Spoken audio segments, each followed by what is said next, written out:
What up? It's your boy T-Run on Reaction. Today's Films Friday. About to get the main ones out the way first. With kicking off with the kill count over the night, which is going to be Fiercely Prom Queen. I took a look at this past weekend on Netflix. Cool ass movie, I would say though. The kills was crazy and had me crazy and the plot fits. Whew. So this is one of the ones I'm gonna go along with y'all on this one as well too, though, because I ain't want to be spoiled by the kill count on this one. So anyway, without further ado, let's check it out.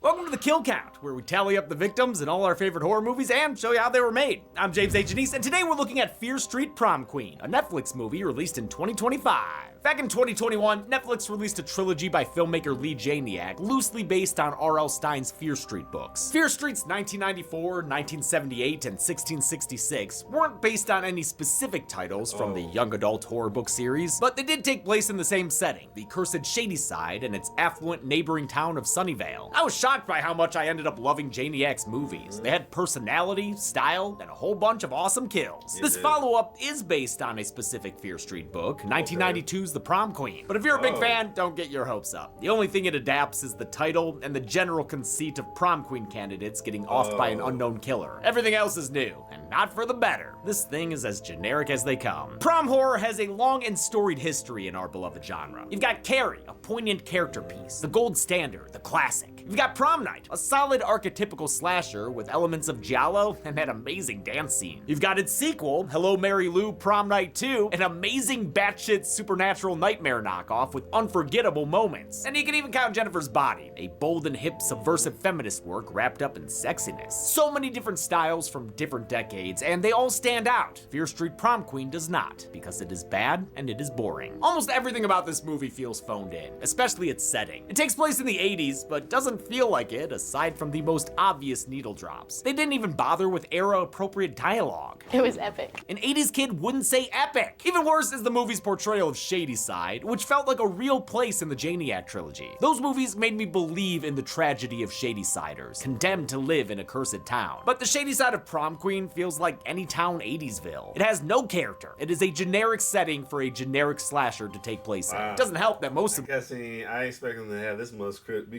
critical over it, but I guess. The movie takes place inside the school during a single night. The pacing here is awful. We're at the dance way too early, and it takes way too long for the I did think about that. It was a dance a little too early. I thought it was gonna be like down the line. Characters to realize they're in danger. And in the end, most of them aren't. There are way too many survivors for the amount of random side characters who pop up to be red herrings. And it's never effective either. Nobody watching this will think the creepy janitor's the killer, no matter how much he be creeping. The tone is also frustratingly inconsistent. Sometimes it's a straightforward teen drama, and other times it's campy. I've been with that girl for 2 months. I know her better than anyone. That line's hilarious. I wish there were more moments like that, but there's just not enough style anywhere. The most we get from the filmmaking is some lo-fi video footage and freeze frames that'll make you think Netflix is buffering. I just can't believe we went from the Fear Street trilogy, which was so lively and fun, to this paint-by-numbers snooze fest. It confirms that Lee Janiak was the special sauce. Hey, at least she gets an EP credit here. She deserves that bag. In the interest of fairness, it's not 100% bad. The actors are doing their best with the material. Some of them make very specific choices that help their characters stand out on a second watch. And there are some excellent kills, like actually impressive. Thank God, that's the least they could do. Which kill will be Here we go. A doorbell. Oh, flowers from a secret admirer. Is this sweet or creepy? Oh well, they smell. That's. Lord. Shit, am I allergic to something in here? Oh, damn it, this is what I get for putting off that allergy assessment. I bet you've been there too. You keep meaning to make that appointment for allergies or your skin or hell, just a general checkup. But the time it takes to actually find and book an available doctor means you never get around to doing it. But that can be solved with today's sponsor, ZocDoc. ZocDoc is a free app and website where you can search and compare high-quality in-network doctors and click to instantly book an appointment. It takes the hassle out of finding new doctors by allowing you to filter from 100,000 plus doctors based on distance, insurance, and patient rating, then providing their actual appointment openings for you to choose from right then and there. Seriously, it makes things so easy that producer Ben booked 3 different appointments in a day through ZocDoc after years of putting off even a basic physical. All the others kept making me call.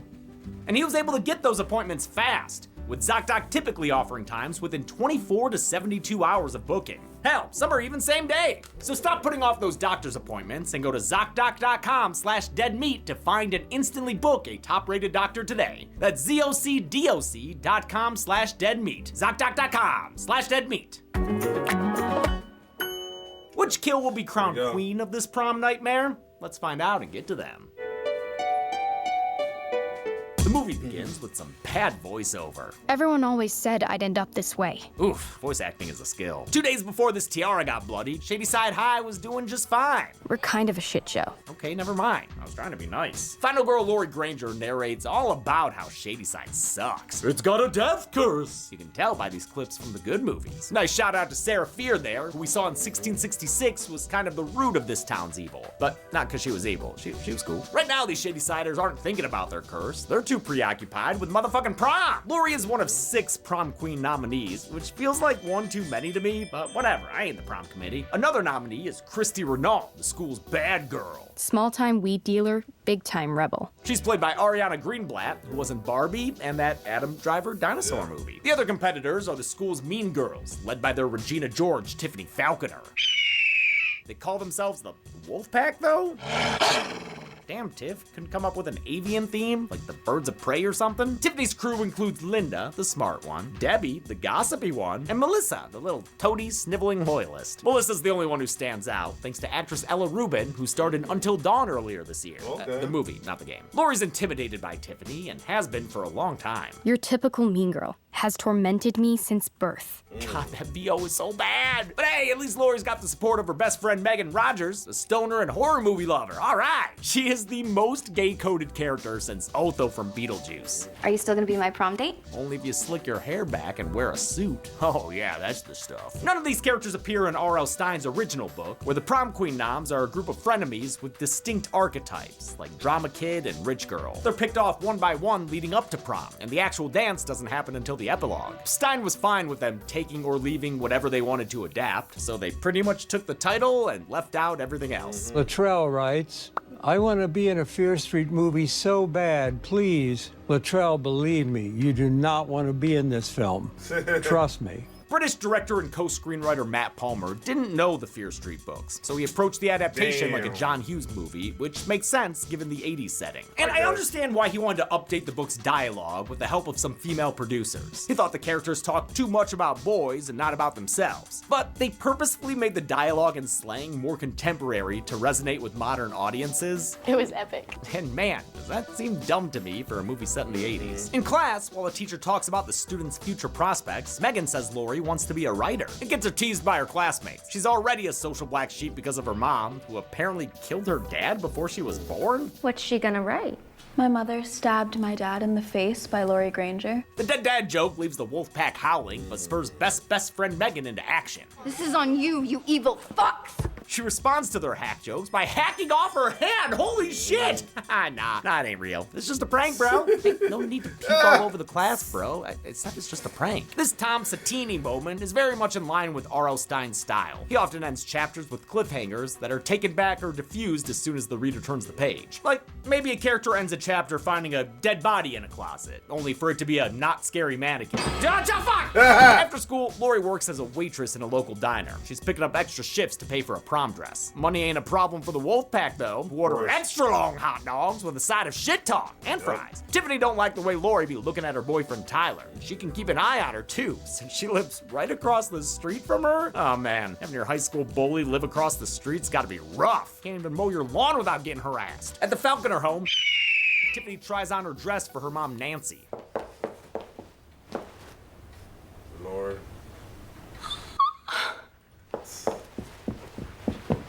I'm sorry, but what the fuck was that? I know it seems nitpicky, but the lifelessness of this scene. I didn't edit this in any way.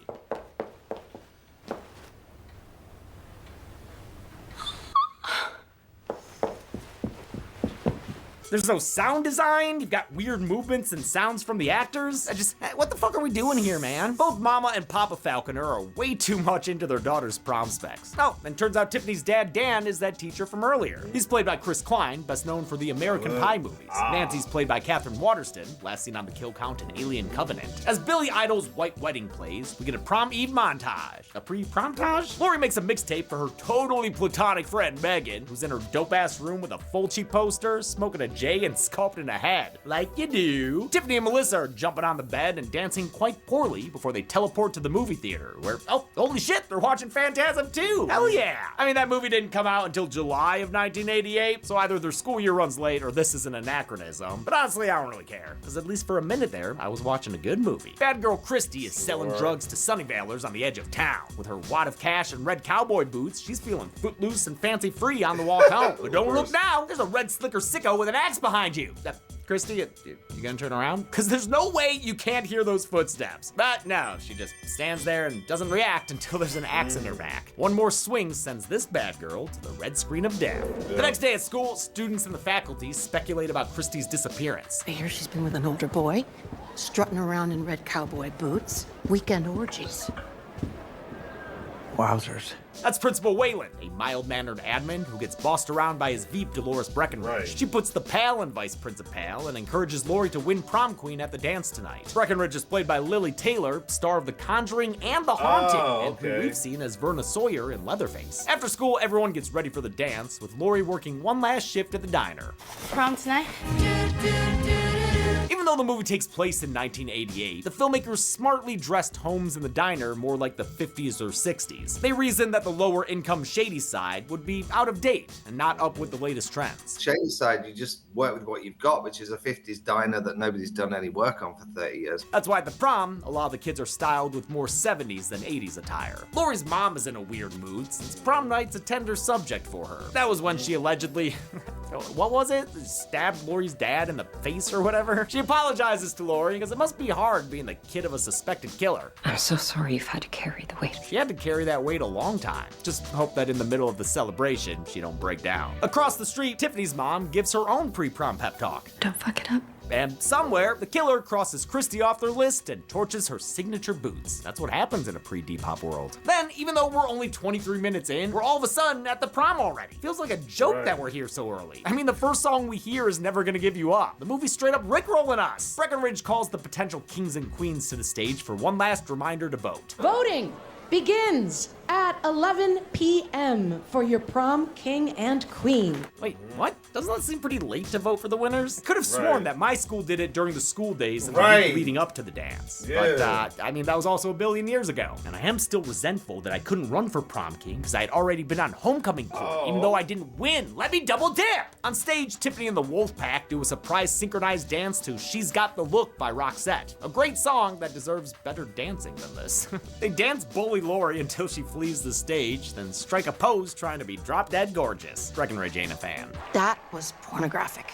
Oh, Dolores, it's 1988. Nancy's not like the other moms. She's a cool mom. Not everyone in the Wolfpack is fine with Tiffany taking the crown. Looks like Linda's got no obligation to her queen bee. Oh, she's growing up so fast. She and her boyfriend Bobby leave the dance to grab campaign flyers from a nearby classroom. They find them all defaced. She's been graffitied to look like a member of Rush. Linda storms off in a rage, only to get her stomach slashed open off screen.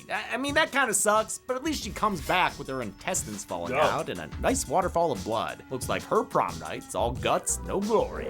The killer pins Bobby down and teases a paper cutter kill, but come on, I've seen Prom Night too. I'm not gonna get my hopes up for this. They'll probably switch it up with something else like they did in that. Oh, holy shit, dude! They just cut off his hand with that blade! And the other one too, yeah! There's the Fear Street gore I know and love. In a hilarious beat of black comedy, Bobby tries to open the door with his non-existent hands. When he can't, the killer finishes him off with a face smash into the window. For this kill, actor Dakota Taylor got a full body scan so they could make a perfect replica and fill it with fake organs. Prom Queen's effects were headed by Kayla DeBilis and done by Applied Arts Effects Studio, as seen in this behind-the-scenes video on Instagram by Reese Feldman, aka Guy with a Movie Camera. I really love the stuff I've seen from Reese, and it's cool that he has a cameo in this movie as a student setting up decorations in the gym. Back at the dance, there's something even worse than cheap vodka in the punch bowl. It's Tiffany's head! Ah! Okay, never mind. It's just another prank from Megan. It's the prop we saw her making the night before. I love how it made this Gerald guy faint into the punch bowl. He's the same dude who puked at her prank in class. Gotta be honest though, I don't really get Gerald and his girlfriend. Like, what is their deal? Why are they such huge Tiffany stans? Tiffany Falconer for prom queen! Who are you? They even helped the Wolfpack do their little dance. And it sounds like they both want to make a little love to Tiff. She's so Awesome. perfect. Fucking weirdos. The rest of the students get mad at Megan for her prank, then at Lori for being friends with Megan. Oh, come on, what's the big deal? I thought everyone wanted to get some head on prom night. Lori gets upset at Megan for getting her yelled at and further ostracized. I want to win prom queen, Megan. I want something to change. Megan asks Lori what she thinks will change if she wins, and like, yeah, I'm wondering that too. There aren't any real stakes to this competition. The book at least had a scholarship, which played into class commentary that the movie does lay the groundwork for. But instead of using that for motivation, we have a more nebulous family reputation kind of thing. Now that's what I call the 80s, continues as Hungry Like the Wolf comes on. But instead of dancing with the rest of the pack, Debbie decides to Duran run out of there with boyfriend Judd. He's a ponytail boy. Stay gold, ponytail boy! They head into the school basement, but I guess that place is only good for one dick wedding. I'm not gonna fuck you in this dirty basement again. Judd wins Debbie over with a necklace he stole from his mom. Chicks love it when dudes compare them to their mom. They're just about to start sucking face when the killer cuts in and cuts into Judd's unsucked face. Oh, that is deep. Face meats just falling to the floor. Debbie gets away from Judd's rigor mortis clutches, but the killer catches up. They give her a Jason Voorhees special by spooking her into a giant circuit board. He's teaching her the electrocution slide. Spurred by her best friends. See, he did the electrocution slide. That's why I was gonna still watching, I watched the movie. Slash maybe crush. I don't know. Who said that? Megan is wandering around wondering what's going on. She confronts Christy's older boyfriend Jimmy about where she's been, but he don't know. I've been with that girl for 2 months. I know her better than anyone. Again, great line and delivery. While Megan is finally figuring out she's in a horror movie, Lori has a hallway confrontation with Tiffany. Or maybe a prelude to a makeout sesh? While seemingly fighting the temptation to kiss her, Tiffany talks more shit about Lori's parents. She says Lori's dad was a Sunnyvaler who hooked up with her mom as an easy lay. But he'd never be able to love a dirty shady sider, so Lori's mom killed him on prom night. I guess after she was already pregnant with Lori? Wait, but then her mom would have been like 18 when she got pregnant, so she should be in her mid-30s now. But that math ain't mathin'. Actress Joanne Boland is nearly 50. She was also on the Kill Count previously. Has a very unfortunate photographer. Tiffany's latest bullying is too much for Melissa to stand. This again, why I like watching me. Oh wow, it's her. I love what Ella Rubin does with Melissa. She has this nervous energy in every frame, especially when she's an awkward third wheel taking pre-prom photos with Tiffany and Tyler. Melissa is clearly uncomfortable whenever the Wolfpack picks on Lori, but she goes along with it because she worships Tiffany. Her eyes are always locked on her, constantly concerned about what she's doing and thinking. She even runs ahead of the other girls to be closer to Tiff. Seriously great work from Rubin. And you know what? The three leading ladies do a solid job too. I joked about her flat VO at the top of the movie, but other than that, India Fowler does a good job with Lori Granger, who is written as a very boring character. Susanna Sun is a standout as Megan, and Fina Straza does a good job hinting at Tiffany's insecurities with her face acting. She found inspiration from Skeet Ulrich's Billy Loomis, a character who's pretty obviously creepy and a little crazy. I can definitely see that. And keep an eye on that little comparison too, just cause influence come through. Melissa breaks away from the pack and checks in on. If he does the thing, I'm gonna mark out on Lori in the bathroom. She gives her a brush to put on a little makeup. It'll hide the tears to fade away the shakeup. This betrayal really sends Tiffany over the edge, and she throws a punch at Melissa. Throws punch at Melissa. Oh, you sad bitch. Melissa storms off as the tension between Lori and Tiffany comes to a head. Motherfucking dance off! A colossal mistake of a scene unfolds to Gloria by Laura Branigan, a disco hit that would almost certainly be out of vogue to high schoolers in 1988. And speaking of disco, you can't do a dance-off in a prom horror movie without evoking the masterful dancing from Prom Night. It is one of the best and needlessly long dance sequences in any horror movie ever. The choreography here is so lacking, I don't even know if it was planned or if they just told the actresses to improvise. Sweet fancy Moses. Tiffany's chicken dance moves gets her mocked and laughed at. Oh my god, Laurie's really defeating the mean girl by fucking dance?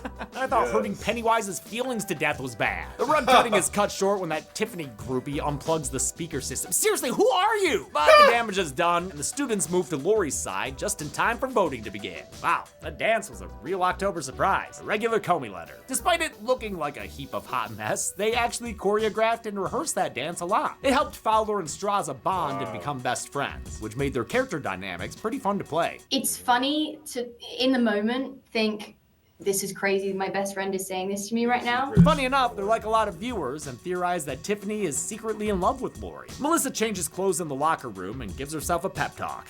It's almost over. I wish. There's still 40 minutes left to the film. It is over for Melissa, though. The killer appears. Oh shit, wait, make that killers, plural, and take her out with a cleaver to the face. Damn, just when the character was getting interesting. I don't love the prom killer's fit. They look like Ben Willis auditioning for a Lady Gaga video. It also has nothing to do with prom or the school, as opposed to the book where the killer wore a varsity jacket from the baseball team. They were gonna go with that look, but changed it early on to something a little more giallo, with inspiration from the 1976 proto-slasher Alice Sweet Alice. It's also giving deadly premonition. Megan catches a glimpse of one of the killers in the hallway, and after realizing all the other queen candidates are missing, finally puts the pieces together. She tries to warn Laurie, but Laurie doesn't believe her, and assumes she's just being a jealous bitch. Maybe you just can't stand that things are finally going my way. Hey, in Laurie's defense, it's not like Shady Side has a history of horrific serial murders. Oh my god, wait! Laurie's newfound confidence has earned her attention from Tiff's boyfriend, Tyler. So is it just gonna be stolen glances all night, or are you gonna do something about it? Oh, god damn, Laurie! I was not familiar with your game. They sneak off together into the auditorium's dressing room. Or should I say, undressing room. Except no. Laurie gets cold feet and changes her mind. Tyler grabs her hand when she tries to go. Oh no. Is he like the nice guy from Sleepaway Camp? I mean, he winds up dead just like him when he's killed with a knife. Yeah, that just caught me off guard. I love how the killer gets their knife stuck in his skull for a bit while Laurie runs away. It's so dumb and good. As Laurie begins her final girls circuit, Megan takes some of the trauma off her plate by discovering the body of the school's janitor, Mr. Stoker. Now we can call him a dead herring. Megan also stumbles upon the bodies of Judd and Debbie, and her screaming brings Laurie running to her. One of the killers locks them both inside a room, while the other hunts them down with an axe. Oh, it's nice they get to do their final girl circuit together. They break a window to escape, and despite a palmful of glass, manage to climb to safety. Laurie even stabs the killer in the shoulder on the way out. The young cast got to do a lot of their own stunts, which they were excited about. Come on now, more blood. Making a horror movie. Didn't always go great though, like when Susanna Sun pushed herself too hard running. Talk to my torn quads. I'm still recovering. Oh shit, dude, she pulled a Vince McMahon? God, it's so funny whenever that piece of shit gets hurt. Torn quads or not, we gotta run fast because it's time to announce the prom queen. And the winner is Laurie! Yeah! Get up on stage, What, you again? Did you even go here? The groupie, whose name is Claire, tries to block Laurie, but winds up getting her foot lopped off with an axe. I'm not gonna count it as a kill though. You're about to see that people in this movie can survive a lost limb. Don't worry though, I get to count Claire's boyfriend Gerald when he gets his head cut off in a super spurty decapitation. Wow, I bet that would make him puke if he could see it. Laurie gets to the stage and is crowned by Principal Wayland before he's waylaid by the killer chopping off his arm. So much dismemberment. I guess they did this one with a prop arm that had an electromagnetic release. That's pretty cool. Before the killer can make like a French revolutionary and chop off this queen's head, Laurie is saved by lesbian love when Megan jumps onto the killer's back. They throw her off, but the distraction gives Laurie a chance to shove her crown into their eye. They're forced to demask and reveal themselves as Chris Klein. That's right, Tiffany's father. He did it! I was hoping he'd do a thing. Yup. But it ain't over. High school homicide for his daughter and his wife, who wanted Tiffany to win prom queen more than anything. Nobody remembers the details. They only remember the winner. I don't know, dude. That is one dusty finish. I think people will remember the details of this election. Principal Wayland's revealed to have survived as someone sets his severed arm right in front of him. Yes, this is the humor I want to see. And then Breckenridge carries it next to him while he's carted out on a stretcher. Where's this camp been the whole time? Megan and Laurie make up while the authorities clean up the scene. It's worse than 78. Yeah, sure is. Worse than 78, 94, and the witchy one in the 1600s. Also, listen, I don't want to imply that lesbian characters or people can't have platonic female friends, but like, I love you. I love you too. Let them kiss. Just try it out, Laurie. Maybe you'll like it. Nancy has to stay behind to give a statement while Megan's taken to the hospital by a very disinterested paramedic. Come on, young lady. You need stitches. Lori offers to take a tearful Tiffany home, and during the car ride, her lifelong bully apologizes. She confides that her parents never found her good enough. They wanted her to be perfect, like Alanis. I always tried so hard to be everything that they wanted. Well, be a good girl and try a little harder. It's a nice moment of vulnerability that allows Straza to play a different shade to her character. Of course, we're not done yet. There's still the matter of the second killer. I wonder who it could be. Oh, it's Tiffany's mom, Nancy. Yep, probably could have guessed that. A knife-wielding mommy. Oh, I thought he was doing Tiffany's mother, but he did it for the father, though. Dearest gets back home and chases Lori and Tiffany into a closet. In another completely predictable twist, Tiffany drops the act and outs herself as a fellow killer with her parents. Lori avoids a knife stab, but gets slashed in the back by Nancy, which allows Mama Mean Girl the chance to deliver a villain monologue. Nancy reveals that she used to date Lori's dad until she found out he was sleeping with Lori's mom. So she killed him and pinned the murder on Lori's mom, which, you know, I guess you can get away with in the 70s. In any case, tonight isn't the first time she's killed. Murder's always been her inherent vice. Tiffany asks her mom if she can be the one to kill Lori. Pretty please? Nancy agrees to Tiffy time, but as she gets ready to strike, Lori kicks her through the banister and sends her falling to be impaled on a falcon statue 2 floors below. Very good kill here. It reminds me of the one at the end of the 2006 Black Christmas. Nancy corners Lori so full of murderous maternal rage, she is literally growling.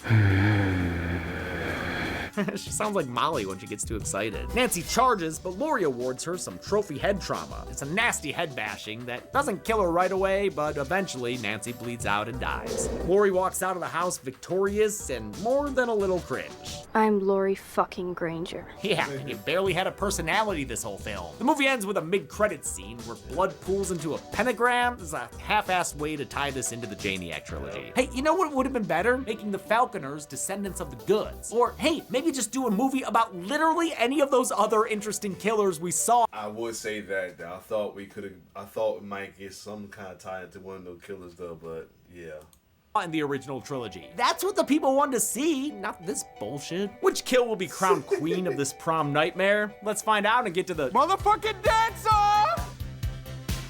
Oh Lord. I got one too.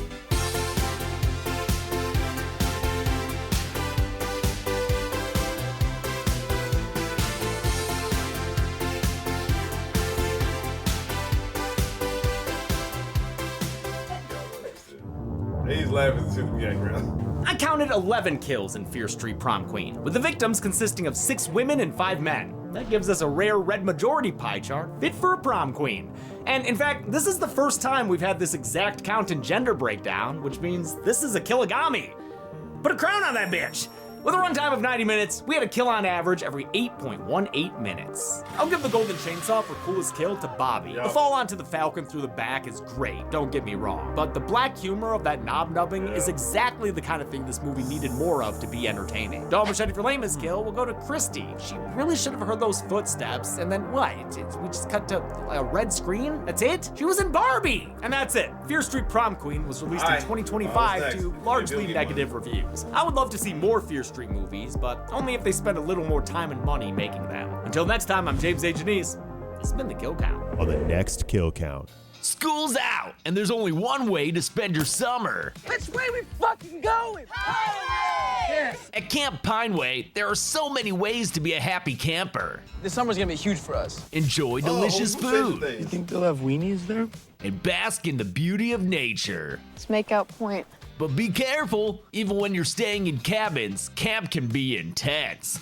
Get it? Bravo! Always use the buddy system, or you might wind up a victim of the devilish camp killer. You guys stole my fucking murder mystery party idea, didn't you? No, seriously. There's a killer on the loose! What? Hell of a Summer was made by Gen Zers for Gen Zers, so you know it'll be fresh and packed with all new humor. What's the vegan option for dinner tonight? Yeah, don't worry. I can grill a mean tofu burger. Namaste. Or it'll have a bunch of the same old tropes and feel like your average camp slasher. But hey, it works as an entry-level horror comedy. Every generation needs their generic slasher. So here's yours, Zoomers. This week, pack your sleeping bag for Hell of a Summer. I knew I should have packed my nunchucks. Then gather around the campfire for s'more kill count, only on Dead Meat. The line's been cut. Oh, I've always wanted to say that. Hell of a Summer can currently be watched on the pictured streaming platforms. I don't know why I just did that, but anyway. I don't know why I just froze like that. generic slasher. So here's yours, Zoomers. This week, pack your sleeping bag for a hell of a summer. Let's see what happens now. I'll do it. Yeah, I'm not sure why he's doing that. The neck ring out. Oh, son. Hold the neck ring out, son, though. That'd be crazy. That will suck. No. I knew I should have packed my nunchucks. Then gather around the campfire for some more kill count, only on Dead Meat. The line's been cut. Oh, I've always wanted to say that. Hell of a summer. Can currently be watched on the pictured streaming platforms. Dead Meat always recommends you watch the movie for yourself before its kill count. It's the only way to have your own properly informed opinion. Kill counts are never meant to replace the experience of watching a film. Thanks a lot for watching this kill count for. You know, I'm like hesitant on this. I'm gonna add this to a poll. I'm gonna ask for the poll next week, though. If I say I'll do it, remember to do the poll.